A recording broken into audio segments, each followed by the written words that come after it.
Hello everyone, I welcome you all to German Pro Happy Learning at Home. Today we're going to discuss unregelmäßige Verben, means irregular verbs. So we're going to discuss the irregular verbs in German today.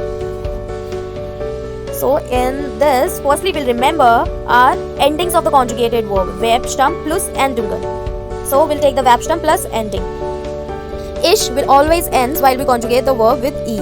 Du will always ends with st. Sie will take the ending en, as same we have as an infinitive form. RSES will take the ending t. Wir will take the ending en. Ear will take the ending t. Zen, zen. Now you're wondering that this is the same for regular verbs also. But now what's the difference in irregular verbs? So in irregular verbs we have some rules. Die Regel. So what's the difference now? The conjugation of irregular verbs is little different in du and RSES form. And now what's the difference? The difference is, in irregular verbs, we have a Vokalwechsel, means the change of a vowel. Unregelmäßige Verben haben einen Vokalwechsel. Irregular verbs have a change in vowel. So what's that vowel? We have the same vowel as we have in English, that is A, E, I, O, U. A becomes A umlaut, E becomes I, mostly I, but sometimes I, E also, and I become E, I, that is in the rare case. O becomes O umlaut, and U becomes U umlaut, but we don't have any as such words with U. So only A, E, I, O. Now let's see the verbs with A becomes A umlaut. We will see the verbs firstly and then we'll conjugate one of the verbs from it. Schlafen means to sleep, waschen means to wash, laufen means to run, tragen means to wear. So in all of these verbs we have the Vokalwechsel, that is A becomes A umlaut when we conjugate it. Now let's take the example tragen and we'll conjugate it. Tragen will become Ich trage, du trägst, sie tragen, RSES trägt, wir tragen, ihr tragt, sie tragen, sie tragen. So you can observe here, in du we have the umlauts and in RSES also. But in ihr we have same as for regular verbs, which is Verbstamm plus Endungen, which is stay. So Verbstamm of tragen will be trag. We'll place trag and end it with t. So that becomes ihr tragt, same as we have in regular verbs. So in ihr there will be no change.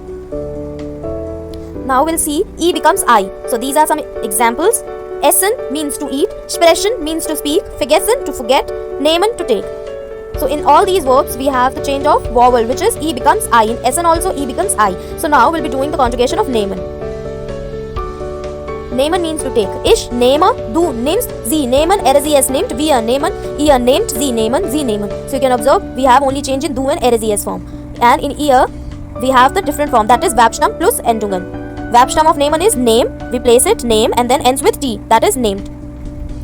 Now let's see E becomes IE. So these are some examples. Sehen means to see, lesen means to read, empfehlen means to recommend, stellen means to steal. Now we'll conjugate the verb sehen. Sehen means to see. Ich sehe, du siehst, sie sehen, RSES sieht, wir sehen, ihr seht, sie sehen, sie sehen. So don't confuse between that, we have the change in ear also. We don't have any change in ear. Ear will be the same as we do the rule for regular verbs. Our rule is Verbstamm plus Endungen. So remember this. In ear we have the rule of Verbstamm plus Endungen.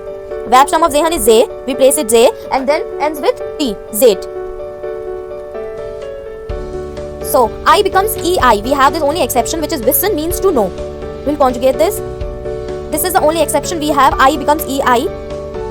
Ich weiß, du weißt, sie wissen, RSES weiß, wir wissen, ihr wisst, sie wissen, sie wissen. Now O becomes O umlaut, that is stoßen means to push. Now we'll conjugate it. Ich stoße, du stößt, sie stoßen, RSES stößt, wir stoßen, ihr stoßt, sie stoßen, sie stoßen. Thank you so much for watching German Pro Happy Learning at Home.